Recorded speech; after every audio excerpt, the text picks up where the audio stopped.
কিন্তু নিজের অবদান বলতে কি আরেকজনের অবদানের উপরে হাতুড়ি পেটানোর অধিকার কাউকে দেওয়া হয় না।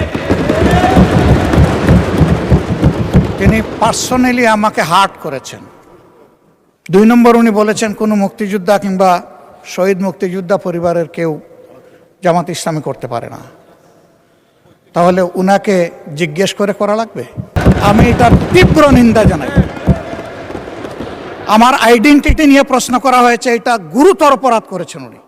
মুক্তিযুদ্ধে তার অবদান সব কিছুই বলেছেন, কিন্তু নিজের অবদান বলতে কি আরেকজনের অবদানের উপরে হাতুড়ি পেটানোর অধিকার কাউকে দেওয়া হয় না। তিনি পার্সোনালি আমাকে হার্ট করেছেন।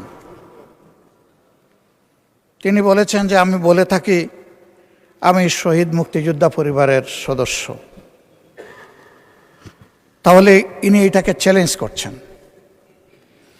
২ নম্বর, উনি বলেছেন কোনো মুক্তিযোদ্ধা কিংবা শহীদ মুক্তিযোদ্ধা পরিবারের কেউ জামাত ইসলামী করতে পারে না। তাহলে উনাকে জিজ্ঞেস করে করা লাগবে? এটি আমার নাগরিক অধিকার। আমি কোন দল করব, কোন আদর্শ আমি অনুসরণ করব, এর উপর হস্তক্ষেপ করার ন্যূনতম কোনো অধিকার রাষ্ট্র কিংবা সংবিধান কাউকে দেয়নি। আমি এটার তীব্র নিন্দা জানাই। আমার আইডেন্টিটি নিয়ে প্রশ্ন করা হয়েছে, এটা গুরুতর অপরাধ করেছেন উনি। আবার আমার আদর্শ সিলেকশনের ব্যাপারে উনি কথা বলেছেন, এটা বাড়তি অপরাধ করেছেন উনি। আমি অনুরোধ করব মাননীয় স্পিকার, তার এই অসংসদীয় অংশটা এখান থেকে যেন এক্সপাঞ্জ করা হয়। শেষে গিয়ে উনি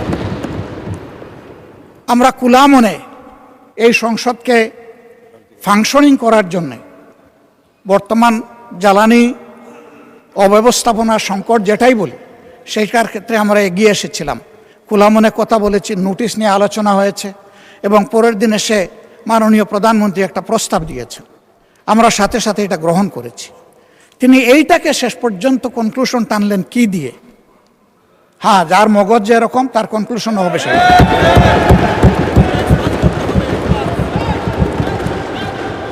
তার মতো একজন প্রবীণ ব্যক্তির কাছ থেকে, রাজনীতিবিদদের কাছ থেকে আমি এই ধরনের আচরণ আশা করিনি। আমরা এখানে প্রথম দিনই বলেছি ভালো কিছু শিখতে এসেছি। কাউকে হিট করা, গালি দেওয়া, এর মাধ্যমে বড় কিছু অর্জন করা যাবে না। কিছু গোলাবাজি হতে পারে বড় জোর, কিন্তু তার চাইতে বেশি কিছু হবে না। আর সাধারণত যুক্তি যখন ফুরিয়ে যায়, মাথা তখন গরম হয়ে যায়। একটা প্রবাদ আছে, রেগে গেলেন তো হেরেই গেলেন। আমরা সবাই মিলে হারতে চাই না, আমরা সবাই মিলে জিততে চাই। এই জন্য সবাই যেন মাথাটা একটু ঠান্ডা রেখে যুক্তির সাথে সত্যনির্ভর কথাগুলো বলি। তাতে অবশ্যই দেশবাসী উজ্জীবিত হবে, এই সংসদের প্রতি মানুষের আস্থা তৈরি হবে এবং দেশটাকে নিয়ে সবাই মিলে আমরা সামনে এগিয়ে যেতে পারবো। প্রবাসীদের জন্য নির্মাণ হচ্ছে দেশের প্রথম স্মার্ট সিটি, যেখানে থাকছে স্কুল, মসজিদ, হাসপাতাল, সুইমিং পুল, হেলিপ্যাড, পাঠাগার, জিম, সুপারমার্কেট, শিশু পার্ক সহ সকল নাগরিক সুবিধা। মাত্র ৩০ লাখ টাকা বিনিয়োগে মিলছে আকর্ষণীয় ফ্ল্যাট। প্লাটিনাম ইনভেস্টরদের জন্য ঢাকা বিমানবন্দরে ভিআইপি প্রোটোকল সুবিধা। বিস্তারিত জানতে যোগাযোগ করুন স্ক্রিনে দেয়া হোয়াটসঅ্যাপ অথবা ইমো নাম্বারে।